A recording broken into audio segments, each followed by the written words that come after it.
Sang Begawan Durna magep-magep kaya kandhek ana ing tenggak. Gandheng blekujug suwaru gembol. Samarante, hawela, Ger, matur sembah nuwun.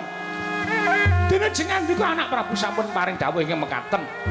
Jejeripun ingkang sami lenggah wonten ing pahaman dhateng negaring Stina menika para sepuh. Milanipun manahipun sampun kraos. Nadyan boten dipun dumuk nanging lareking pangandika paduka menika dipun tujokaken ingkang Bapa ing Sukalima. Inggih, Ger, inggih.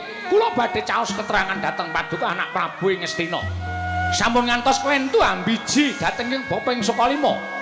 Kula semanggaken badhe paring dawuh menapa, Bapak Durna.